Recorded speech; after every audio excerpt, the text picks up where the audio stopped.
wabarakatuh. In the name of Allah, the gracious, the merciful. Bismillahirrahmanirrahim. Alhamdulillah, alhamdulillahi rabbil alamin. Wa bihi nasta'in wa ala umur dunya waddin. Wassalatu wassalamu ala asyrafil anbiya'i wal mursalin sayyidina Muhammadin wa ala alihi wa sahbihi ajmain, amma ba'd.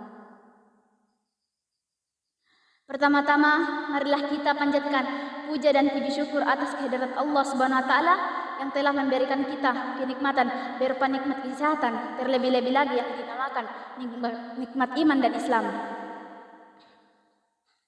Salawat beserta salam tak lupa kita curahkan kepada baginda Habibana wa Nabina Muhammad sallallahu alaihi wasallam yang telah membawa kita dari zaman jahiliyah menuju zaman yang terang benderang seperti yang kita rasakan pada hari ini.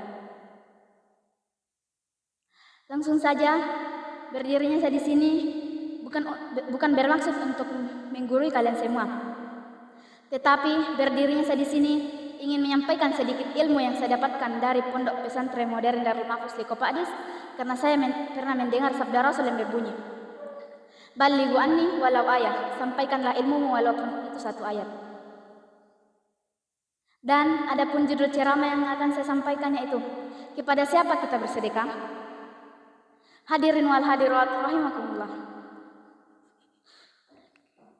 Bulan Ramadan adalah bulan sedekah. Semangat dan niatan sedekah tumbuh subur di negeri ini, khususnya pada hari-hari Ramadan yang mulia ini. Di mana-mana digaungkan keajaiban sedekah yang akan membuat harta kita berkah, bahkan bertambah. Namun, di tengah itu semua, muncul kebingungan pada tiap-tiap orang. Kepada siapa sebenarnya kita harus mengarahkan dana sedekah kita? Bagaimana sesungguhnya anjuran Islam dalam memilih sasaran sedekah kita? Namun, secara umum, sedekah bisa kita berikan kepada siapa saja dengan prioritas sebagaimana disyaratkan dalam Al-Quran. Allah Subhanahu wa taala pernah berfirman dalam Quran surah Al-Baqarah surah kedua ayat 15 yang artinya, mereka bertanya tentang apa yang mereka nafkahkan. Jawablah, apa saja yang kamu nafkahkan hendaklah kamu berikan kepada ibu bapak, kaum kerabat, anak-anak yatim, orang-orang miskin, dan orang-orang yang sedang dalam perjalanan. Quran surah Al-Baqarah surah kedua ayat 15. Namun, Ibnu Qudamah pernah menyebutkan dalam kitabnya kriteria mereka yang berhak menerima sedekah. Yang pertama, mereka yang bertakwa dan bukan ahli maksiat. Rasulullah SAW telah memberi isyarat dengan melarang mengundang orang fasik dalam jamuan makan yang kita adakan. Rasulullah SAW pernah bersabda, "La ya'kul ta'amaka illa taqiyu wa la tashab illa mu'minan." Yang artinya, jangan makan makananmu yang kamu sediakan kecuali orang yang bertakwa, dan janganlah kamu berteman kecuali dengan orang mukmin. Hadis riwayat Baihaqi. Maksudnya, memberikan sedekah kepada orang yang ahli maksiat hanya akan membantu amunisi baru baginya dalam bermaksiat. Tentu, hal yang paling kita takutkan apabila sedekah kita turut membantu memperluas kemaksiatannya. Namun, hal tersebut bukanlah larangan mutlak. Bisa jadi ada kondisi kita ingin mendakwahi seseorang yang kita kenal jahat, maka mungkin salah satunya adalah memberikan sedekah makanan atau hal-hal lainnya. Dan yang kedua, mereka yang hendaknya mencari yang berilmu. Yang berilmu di sini bukan berarti mereka yang bersekolah atau kuliah. Yang berilmu di sini dalam arti mereka yang dapat mengelola harta yang ada. Mereka bukan pemboros yang hanya tahu menghabiskan uang dalam seketika tanpa jejak sama sekali dalam kehidupannya.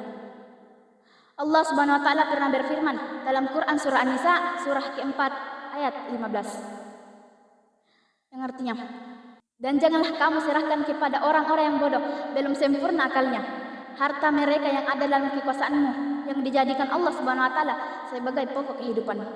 Quran surah An-Nisa surah keempat ayat 15.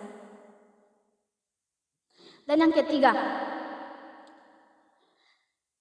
mereka yang mempunyai harga diri dan tahu akan hakikat rezeki.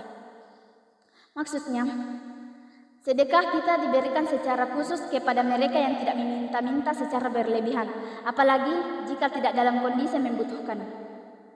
Di sekitar kita, budaya meminta-minta sudah terlalu mengakar, padahal hal tersebut adalah sesuatu yang dimakruhkan dalam Islam. Begitu pula kita memilih mereka yang tahu akan hakikat rezeki. Dalam arti, tidak menganggap kita sebagai dewa penolong, tapi menyadari bahwa pemberian kita adalah rezeki dari Allah Subhanahu wa taala yang dititipkan kepada kita.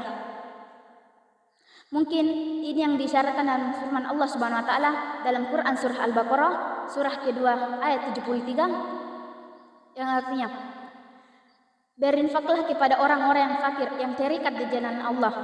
Mereka tidak mampu berusaha di bumi. Orang yang tidak tahu menyangka mereka orang kaya karena memelihara diri mereka dari meminta-minta. Kamu kenal mereka dengan melihat sifat-sifatnya, padahal mereka tidak meminta-minta kepada orang secara mendesak. Quran surah Al-Baqarah surah kedua ayat 15. Mungkin ini saja yang dapat saya sampaikan. Kurang dan lebihnya mohon dimaafkan karena saya hanyalah manusia biasa yang tak pernah lumpuh dari yang namanya kesalahan. Unzur maqalah wala tanzur man qalah. Lihatlah apa yang disampaikan, jangan lihat siapa yang menyampaikan. Wabillahi taufiq wal hidayah. Assalamualaikum warahmatullahi wabarakatuh.